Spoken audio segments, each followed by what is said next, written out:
Wonderful to see so many people out there with an interest in civic affairs. My name is Aubrey, Jewett, and I'll be the moderator of this panel, Economic Policy in the Future, Challenges for the New President. The way we will work this is we will have each of our panelists talk to you for a little bit about what they think is important and interesting. And then after both of our panelists have gone, we will open it up for audience questions. All right, so let me introduce our two distinguished speakers today. First, we have Congressman Alan Boyd, who's been serving since 1997 from Florida's 2nd Congressional District. For the past 12 years, Congressman Boyd has been a leader of the Congressional Blue Dog Coalition, a group of 51 Democratic members of the House of Representatives who advocate fiscal responsibility in the federal budgeting process. He oversees the budgets of multiple agencies, including the Treasury Department, Internal Revenue Service, and the FDIC, and the Judicial Branch.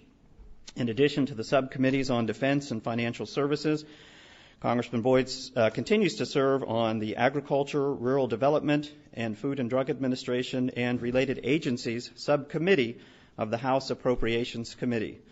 A fifth-generation farmer, Boyd graduated from Florida State University in 1969 and served his country in Vietnam. To this day, he continues to oversee the family farm operations on land that has been in his family for 5 generations. We are also pleased to have Congresswoman Suzanne Kosmas. Congresswoman Kosmas is a former state representative and a successful small business owner and has served her community for over 30 years. Kosmas was elected to the Florida House of Representatives in 1996 and was reelected 3 times, serving 4 consecutive terms before being term limited. Kosmas is the owner of Prestige Properties, a real estate company located in New Smyrna Beach since 1979. She's been active in her community for over 30 years, served as the chair of the board for the United Way of Volusia County. She's also served on the executive board of many local agencies, including United Way Women's Initiative, Atlantic Center for the Arts, Friends of Spruce Creek Preserve, and Southeast Volusia Habitat for Humanity. Southeast Volusia Habitat for Humanity recently recognized Kosmas for the leadership in initiating the first woman-built house in New Smyrna Beach, constructed for a single mother with children. Congresswoman Kosmas has lived in New Smyrna Beach since 1973 and has 4 children, Mike, Paul, David, and Kristen. We'll now turn it over to Congressman Kosmas. Please welcome our guest.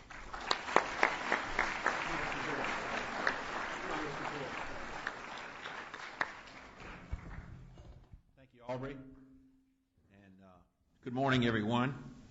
Let me start by thanking Lou Frey and all of his team, Doug Dobson, all the folks who are involved in the Lou Frey Institute making it work. I've worked with the Frey Institute now for a number of years, and I know of the wonderful work they do, particularly on civic engagement and educating our students, young people, about civic involvement.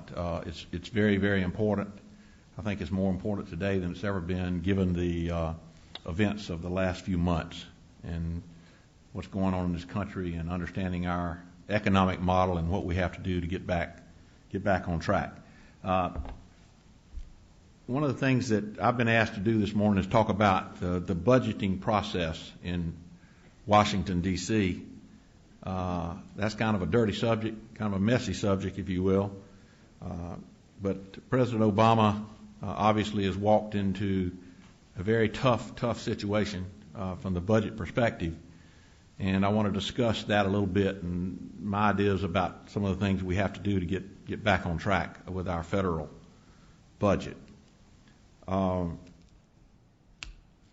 of the things Aubrey may not have mentioned is that I do serve on the Budget Committee, so I had an opportunity to be involved in the writing of the House version of the budget resolution, which is working its way now through the Senate into a conference mode, so those differences can be resolved.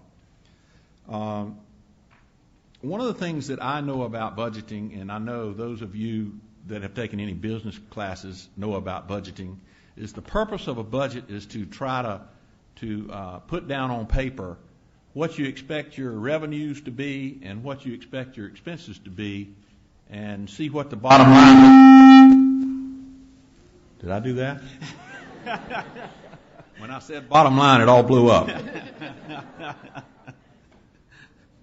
See what the bottom line will be, and it's critically important that you, when you write that budget, that you, as accurately as you can, put on paper all of the expected expenses and expected revenues, so it paints as clear as possible picture of what the actual situation will be.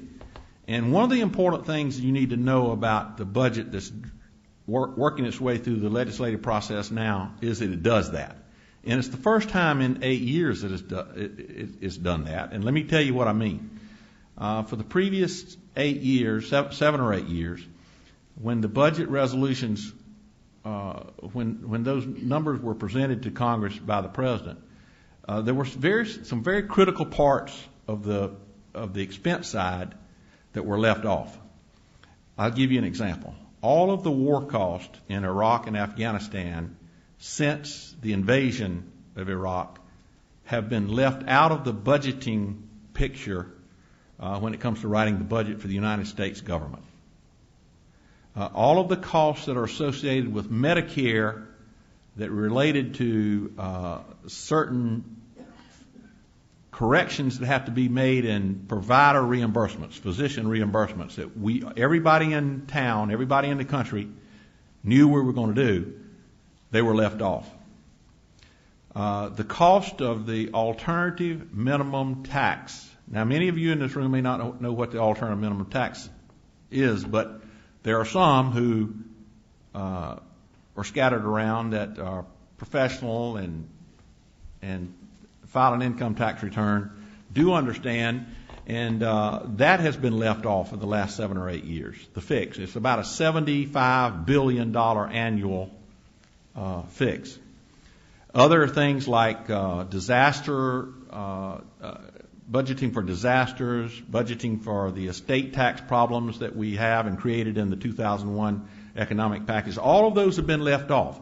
So it's my contention for the last 7 or 8 years you had a budget that really didn't mean anything. It didn't give you a picture of what the real situation was. President Obama sent Congress a budget which listed all of those things. Said here's the deal. Here's what the war is going to cost.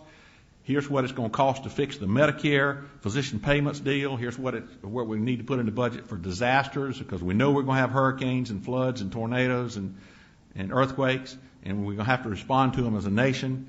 We know we're going to have to fix the alternative minimum tax, so let's budget for it, because that's what a budget's supposed to do.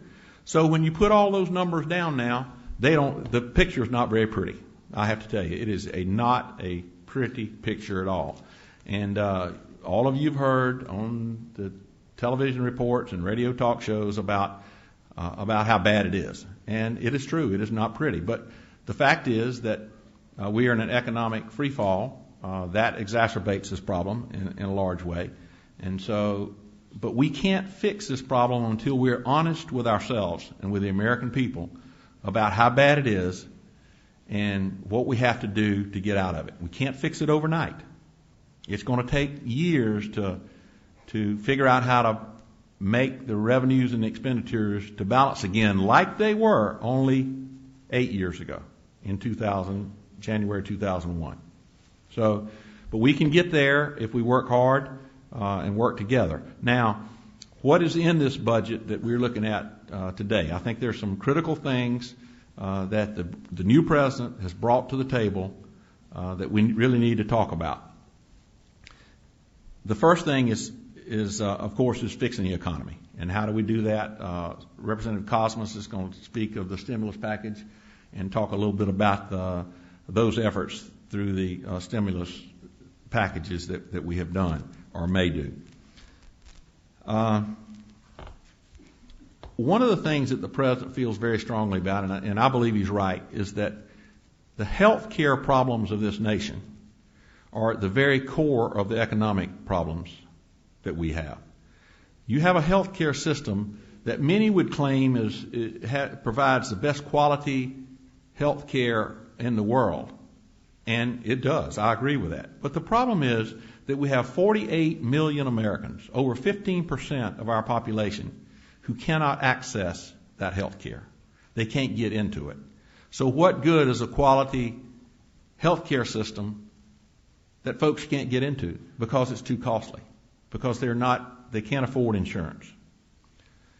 The other problem that we have is that the healthcare costs collectively in this nation are rising at a rate of 4 to 5% above inflation. Now, any of you have taken an accounting course or math course know it doesn't take very long. That deal doesn't work very long. It really destroys your economy over a period of years when you have now in the neighborhood of 16 or 17% of your gross domestic product going toward health care, when only a few years ago it was in the single digits. So it's a problem that has to be solved, and the new president is focused on it like a laser, I can tell you. And he wants to do two things. He wants to create access for everybody. That is a universal plan. I didn't say a single-payer government-run plan. I said a universal plan.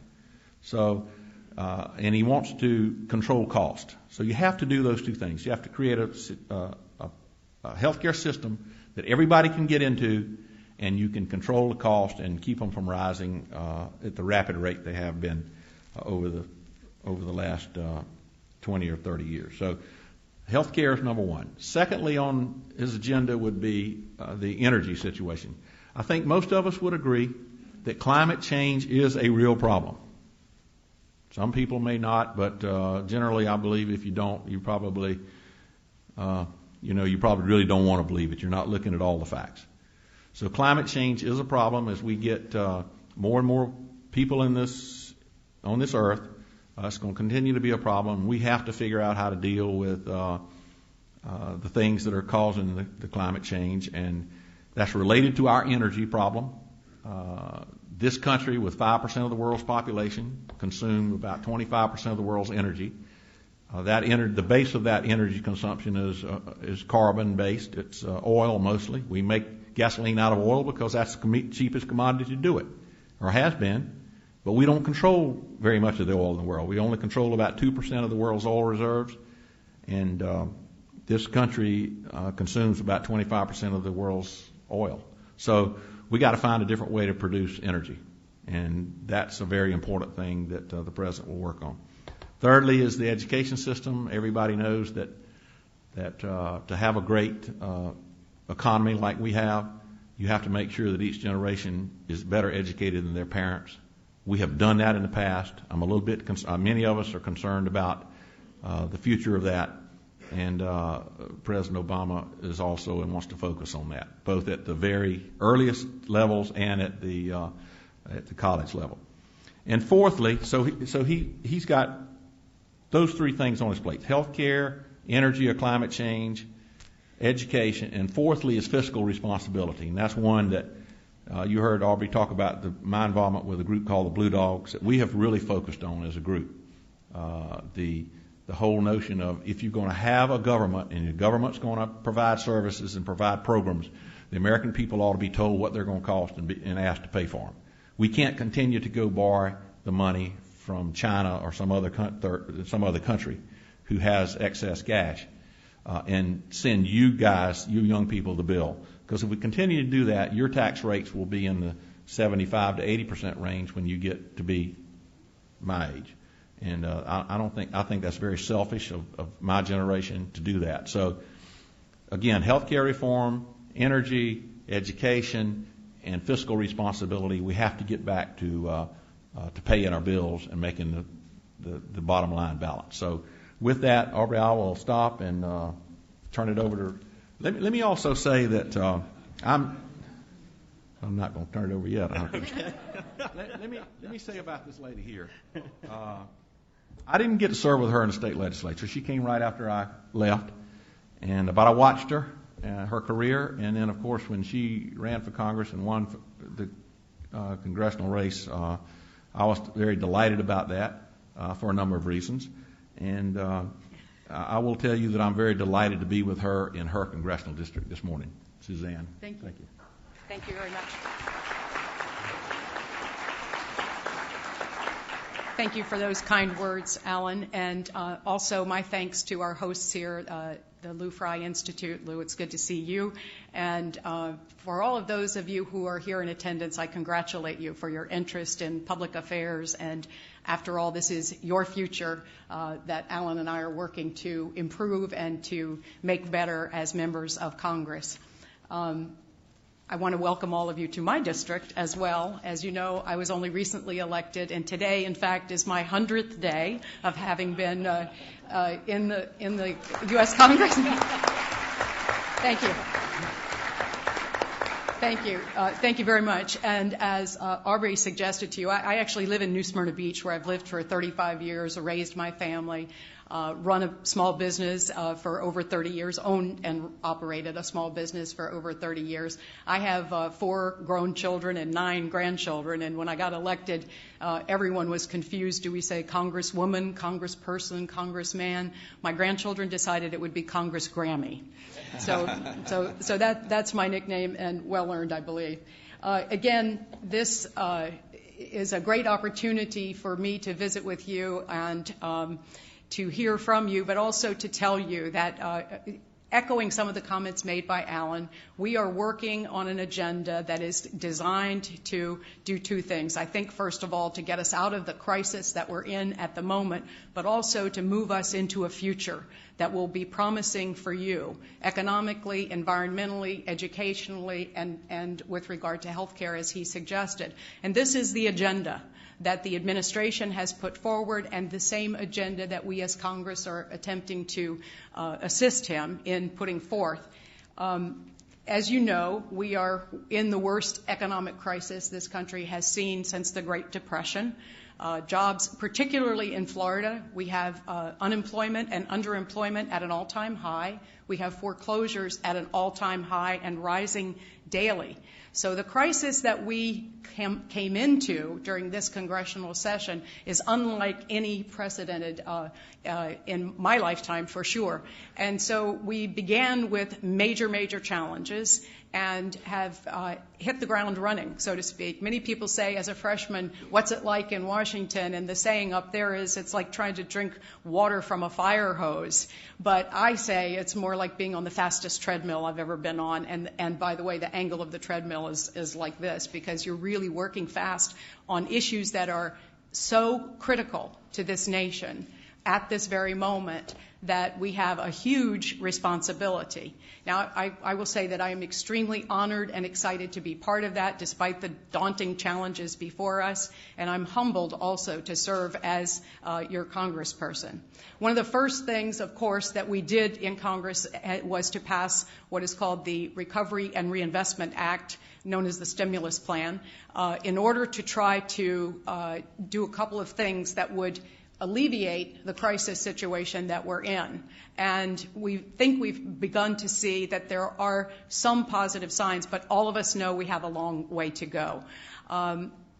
Again, the measures in the stimulus plan are designed to do a couple of different things.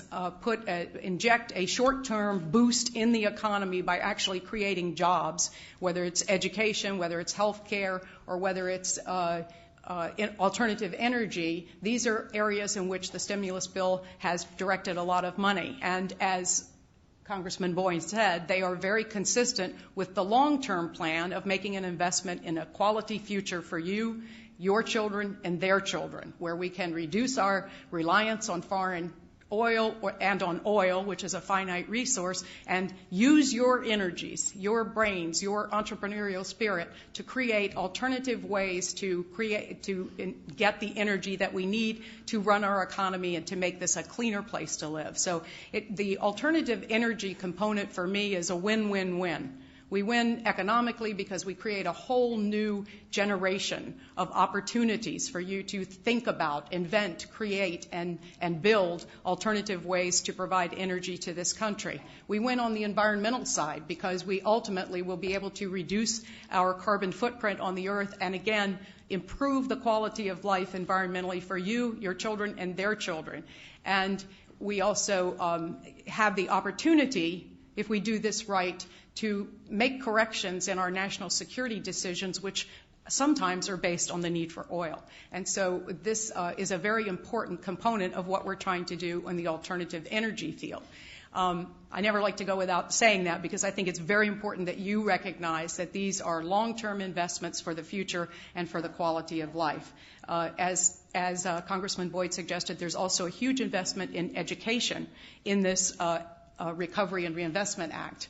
In fact, each of the school districts in the state of Florida is currently receiving millions of dollars. It varies from district to district, of course, directly to the school boards in order to provide opportunities for them to continue to give a quality education, quality public education to the next generation. Whereas the economic crisis has hit them hard, this gives them an opportunity to maintain teachers and to maintain classes for K through 12 schools. It also invests in early learning, Head Start, and provides some opportunities for you to get Pell Grants and to get loans for college with lower interest rates by cutting out the middleman. So there is a major focus on education, from early education all the way through secondary education, and the stimulus plan has opportunities for everyone in that regard.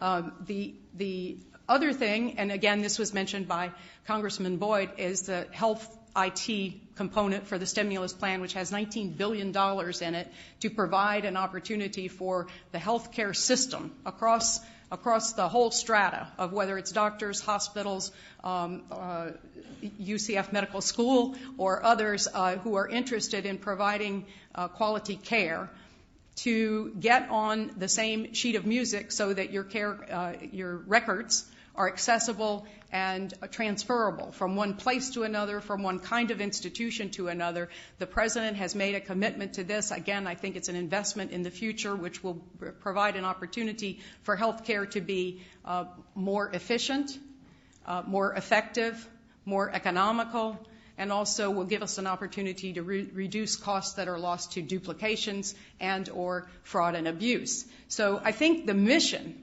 is clearly established. It's consistent with the budget as proposed by the President, and he has laid the groundwork for all of these initiatives in a way that is very consistent with his commitments before being elected. And I think it's nice to see that in 100 days we are well on the way to meeting the promises, at least laying the groundwork for meeting the promises that were made by this administration. And I'm proud to support them in those efforts because they have a vision for the future. And that obviously includes you. This has been, again, a very exciting time for me. I have been honored to serve on the Financial Services Committee. Again, it's an honor on the one hand, huge challenge on the other because of the fact that our major crisis at the moment is our economic crisis. So on the Financial Services Committee, what we are looking to do and have initiated steps to take place are to, first of all, stabilize the financial markets. Secondly, to put some oversight and regulatory reform into the markets that formerly didn't have those breaks in place that would have perhaps prevented the crisis which has now touched everyone's life. Everyone in this country, I think, has been touched in some way, shape, or form by the effects of this economic crisis. So this committee is at the core of trying to, first of all, assist in stabilizing the economy, and secondly, in moving forward with regulatory reform, oversight, putting into effect a situation in which we will not find ourselves in the future dealing either with systemic risk, which essentially means an institution is too big to fail, and therefore we as taxpayers have to go out and shore up an industry that has been running rampant, really, without control for quite a few years. So this is a very, very important component of getting us out of the crisis, but also moving us forward so we don't fall into that situation again. That's been a very important part of what I've been trying to do in Congress. As you know, the jobs and foreclosures are, as I said before, especially in Florida, a very serious issue. And if we do not stabilize the financial institutions to the point where credit begins to flow again, then people will not be able to take advantage of the opportunity to buy a new home. By the way, there is an $8,000 credit for a first home buyer. If any of you are thinking of buying a home, this is a great time to do it. and the prices are right, and the credits are good, and the interest rates are low. These are all incentives put in place in order to try to give a boost to the economy, and I hope, again, if you have an opportunity to take advantage of it, you will. For the record, I no longer own the real estate company. I rolled it over to the next generation, so to speak. But so on the Financial Services Committee, we've been challenged, and I have been honored to work on trying to figure out that oversight and regulatory reform, and also to stabilize the institutions that have been at the root cause of this crisis. I also serve on Science and Technology. And for me, this is very exciting. I know nothing about science, but the Science and Technology Committee, for me, was a way in which to connect myself to those who are making the decisions in Washington, including myself, specifically because I have the Kennedy Space Center in the district as well. And certainly had the honor to come here to UCF and see the participation that you all had in a robotics competition here, and recognizing that science and technology are the wave of the future. For those of you here in the audience, you should be thinking clearly that while Wall Street may have been the path last graduating class, you should be looking perhaps at, again, alternative energies or other opportunities. And so I'm pleased to say that I serve on that committee and that we're working hard. Brevard County, as you know, has been struggling with foreclosures and job losses like everyone else, but there's the impending gap for jobs between the end of the shuttle launches, whenever that might occur, and the beginning of the new program called Constellation. And that presents a major problem for me in terms of part of my district and some in this area as well who will be affected by the potential job loss there. But we are working very hard with the administration and leadership to try to find some solutions to mitigate that gap and minimize the numbers of jobs lost there. Recently this week, I did have a chance to meet with some of the dean of the UCF Medical School, and I'm going back to the healthcare issue that was talked about earlier, and I was very, very excited to see that I don't know whether any of you here are medical school students or plan to be, but the opportunity here in Central Florida with the Veterans Medical Center, the UCF Medical School, the Nemours Children Center, and the Burnham Institute being co-located in a way that provides for a major sort of mecca of medical technology and science and education is very, very exciting to me, and I hope it is to you as well. I'm really looking forward to continuing to work on advancing that in any way that's possible. Again, I'm pleased to be here. I'm honored to be in Washington as the congressperson from this area. I would say that one of the most interesting things that's happened to me in the 100 days. I've had the good luck, really, the fun of flying on Air Force One. We flew together with the president. I spoke to the astronauts from the White House on the International Space Station. But one of the most touching things that actually has happened to me was in the very first days that I was in Washington. I was by myself and I was walking through the Capitol, and didn't know where I was going exactly, so I'm wandering around a little bit and enjoying that.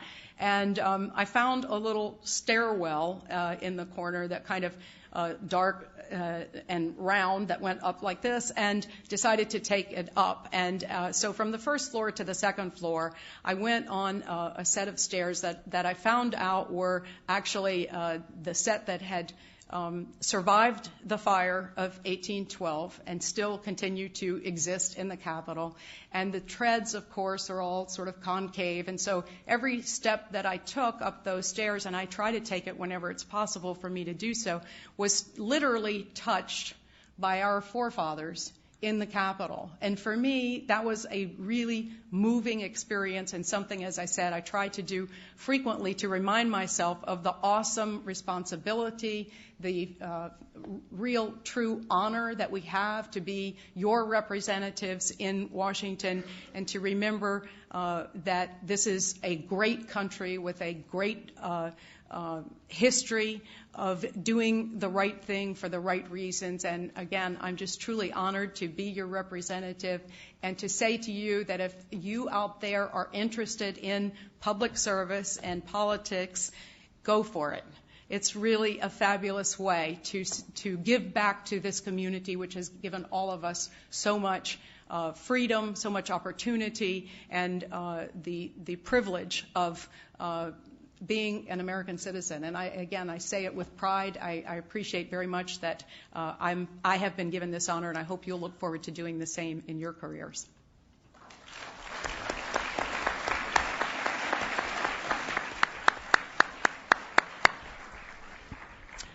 All right, we'll now open it up for questions. We have a couple students with microphones roaming the hall, so if you have questions, raise your hand. I will recognize you, and we will get to you. I see a hand shooting up over here on my left. If we have a...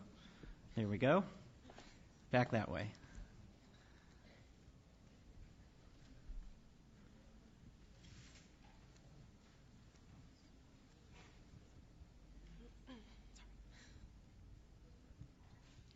Hi, this is kind of addressed to both of you since you both mentioned the topic, but Florida is currently ranked 48th in the nation as public school funding goes, and with the least amount is the 48th as far as the amount of money going towards our public schools per student. I was wondering, with all of the budget things that we were talking about, why even though how much money is being sent for education out of the stimulus package, and then how much of I'm trying to think how to phrase this, how is the current congressional and congressional leaders of Florida going to try and help increase the budget for the different schools so schools can actually get books and stuff? As I said before, the stimulus package that comes from the federal government includes direct allocations to each school district in the state of Florida. For example, Orange County is due to receive about $44 million for the public education system here. There is also within the stimulus package a stabilization fund of $2.7 billion that is set aside for the state of Florida. Your question is a very good one because Florida is having to apply for a waiver in order to receive that $2.7 billion of stabilization, 81% of which will go towards public education. The reason that Florida is having to apply for a waiver is because it's one of 3 states in the nation that didn't meet its maintenance of effort requirement, which basically says if you're not spending the same amount per pupil at least that you were spending in 2006, then you're not automatically entitled to this additional funds from this additional amount of money from the federal government. So we initiated within our delegation a letter which would provide us the waiver. If granted by the Secretary of Education in Washington, then Florida will be receiving an additional $2.7 billion that will be distributed among the school districts. As you know, the federal government only provides about 4 or 5% of total funding used for public schools. It is generated locally and distributed at the state level. So the state legislature is actually the body responsible for the annual appropriations for education. I hope that answered. Go ahead. Thank you. And Representative, is that on? Can you hear me? Is that on? Okay.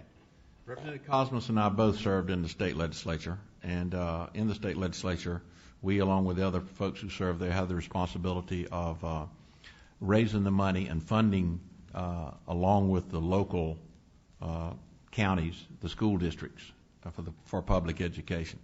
And as she said, I think in the neighborhood of 94, 95% of the funds going into the public school system in Florida are the responsibility of local and state funding, come from funding sources local and state.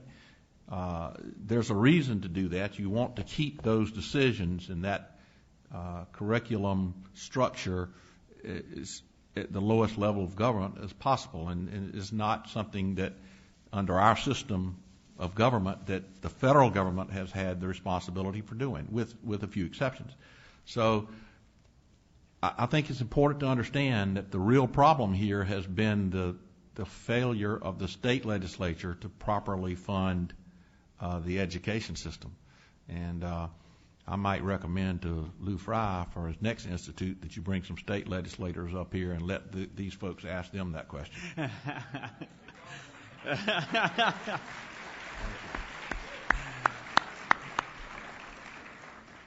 As to that, you know, the billions of dollars in that stimulus package that we said we want to send to the schools to fill that gap that the state legislatures are not doing, all we asked was that they not cut below a level of in 2005 and 2006, and Florida didn't even meet that criteria. And so now the governor is going to have to go to Washington and ask for a waiver of those rules. And it's just, personally, I don't understand it. Representative Kosmas and I both have signed that letter that asked for the waiver, but there has to be some responsibility here on the local and state governments. I think we agree on that. All righty, thank you. All right, other questions? Here, we'll go maybe to the middle this time. Here, the gentleman on the end in the red shirt. There's a microphone for you. This is for Congressman Allen. I actually have two questions. One is, how do you feel about the $1 trillion in electronic money being added into the economy by the Federal Reserve? And also, what kind of benefits would that provide, and what kind of opportunities would that create?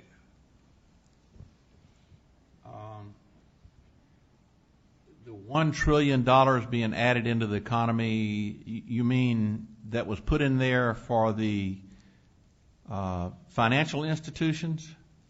I'm a little confused about Which $1 trillion? Which $1 trillion? Yeah, which $1 trillion? Good point. Man, how many trillions were there? I mean, ultimately, this is taxpayers' money. I don't care whether the Federal Reserve makes a decision, or the president, his administration makes a decision, or Congress makes a decision.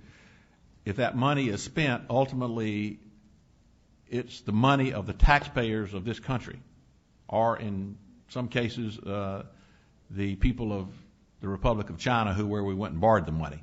So I think it's a responsibility, whether it be Federal Reserve or administration or Congress, to make sure that we do it right, and we have a long-term plan which gets us back on some path to fiscal sanity and fiscal responsibility. All right, more questions. To be fair, we'll try to go to the right section over here. How about the gentleman in the gray shirt there with the glasses? Sorry, Jenny, we're going to keep you hopping, running around the floor here.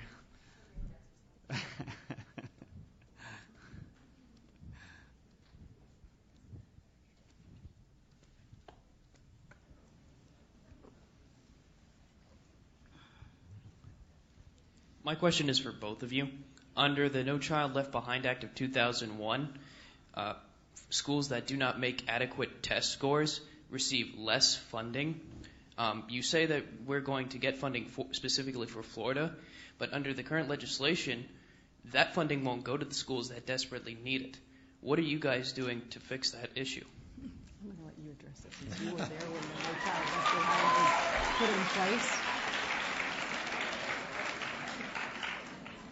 Representative Kosmas says she's going to let me go first on that. He was there when the No Child Left Behind was passed. And that's right. She said I was there. You're talking about the AYP provision, the adequate yearly progress provision, which is part of the No Child Left Behind. Well, first of all, let me go back and say that was one of the very first pieces of legislation that President Bush, when he got elected in 2001, pushed, was a No Child Left Behind. And we all thought it was a great piece of legislation. He worked across the aisle in the House and the Senate, Democrats and Republicans. This mic is kicking in and out, I think, so I'll try to speak loudly. But one of the things that happened over the years, after the legislation was put in place, it never was funded. I mean, there was a certain amount of funding that had to be appropriated by Congress to make sure that the No Child Left Behind was implemented, and the states had the money that they needed to do the things they needed to do. But the money was never asked for by the administration in the next budget cycle. So I don't think it's fair to say that No Child Left Behind got a really fair shake at being successful, because it was not funded. Now, as to the AYP, what Representative Kosmas says is true. That in Congress I was there when we wrote that. But what we did was give the states the flexibility and the leeway to write AYP rules in the way that they each saw fit individually. And I can tell you right now that Arkansas, for example, in the first 3 years, had 95% of their students in schools meeting AYP. And in the state of Florida, because of the way the state, I think it was the administration. I don't think it was you guys. I think it was I wasn't there anyway, but okay. I only had to survive FCAT. Because of the way the rules were written on adequate yearly progress, the first year we didn't have one school district in this state make adequate yearly progress. Now I think some of those changes have been made, and we have made a little progress, but we still have some problems related to No Child Left Behind. But again, it was a combination of the federal law giving the state great flexibility in the way they wrote the rules about how you would meet AYP. Okay, time for more questions. All right, how about over on the very right? Yes, on the very right in the white shirt. Glasses, there we go. Thank you. All right. Can I, this is a question for both of you. We are, the people who were talking before said that we're moving out of Iraq, like this year. And right now we're going to be going to Pakistan. Also, I've also heard on the news that we're having a lot of problems with the drug cartels in Mexico. I want to know what we're more concerned with. Are we going to be sending more funding overseas, or are we going to be trying to strengthen our borders, or trying to take care of the things that are going on around here? Which one are we going to be looking at? What we looking at harder? I don't know that there's a prioritization in regard to the specific that you suggested. I don't know that it's Mexico versus Afghanistan and Pakistan. I will say that I'm pleased with the fact that this administration is moving forward to try to reduce the troops in Iraq and to get us out of the situation as responsibly as we can and still maintain some stability in that country. I actually was opposed to the war, and at the time I began my run for Congress 13 months before I was elected, that was one of the highest orders of priority at the time, and what people wanted to see change on. Over the next 12 months, by the time I actually became elected, we had entered an economic crisis that didn't overshadow it, but we are holding on domestically. What I will say is that I'm very proud of the fact that this administration is continuing along the course of reducing our involvement in Iraq and providing the opportunity for the Iraqis to stand up for themselves and to take their future into their own hands. The Afghanistan-Pakistan dilemma is very complex, as I'm sure you know. The porous border between the two is partly to cause for the growth of insurgent groups, and the administration, I believe, is taking us now on a path there that should have been the path we took immediately following 9/11, where we went straight to the cause, straight to the place where Al-Qaeda has been fostering its growth and trying to engender more unrest through that growth. So I believe that there's no question we're going to continue to have a very, very strong emphasis on Afghanistan and Pakistan, and that we will undertake a path that is hopefully smart and tough. And smart meaning that we use carrots and sticks with both countries, and tough to say that we won't tolerate any expansion of those kinds of organizations that foster terrorism. Mexico, I think, is a separate issue, and obviously one in which we must be engaged with the government of Mexico in order to, again, strengthen the border and both reduce the source and also reduce the use, frankly, that causes it to be such a major problem, and we all have responsibility for that. Let me take a quick shot. First of all, I want to remind everybody that the last two elections, 06 and 08, in large part revolved and turned on this whole war in Iraq thing, as you know. And one of the things that happened, I think one of the reasons that the Democrats won the Congress, both House and Senate, in 2006, large part was because of the Iraq war. And part of the reason that the Democrats didn't have great popularity a year and a half, 2 years later is because of their inability to force Bush to get out of Iraq. So I think it needs to be said, first of all, that the president is the chief architect of our foreign policy, more so than most of the other issues that we've discussed, Representative Kosmas and I have discussed here today. And he has the experts, he has the intelligence team, the national security team, the State Department team, the Defense Department team, all those folks who bring him the information to help him craft the foreign policy of this country. And there is no doubt in my mind that President Obama wants to move quickly to get our people out of Iraq, out of the Middle East. He obviously now knows that we got a serious problem back in Afghanistan, where this all started with the Taliban, and it was going to shift some troops over there. But honestly, also the events of September and October with the financial meltdown crisis, the financial institutions meltdown, and economic crisis, have diverted a lot of the attention of the administration, and now that's their number one focus, is to make sure that we have the ability to deal with these problems. So we have to get this economy back on track. But I think, obviously Representative Kosmas is right. You will see this country move out of Iraq, probably focus more in Afghanistan. We know we have to deal with the Mexican drug cartel problem. It's all part of the immigration issue, which this president has to deal with sooner or later. I've heard him say on numerous occasions that he wants to do all those problems, fix all those problems, while he's got the political capital to do it. So I think you'll see him move on all of those things as time moves on. And with that, we'll have to end this panel because our 50 minutes has flown by. Please join me in thanking our distinguished congressional representatives.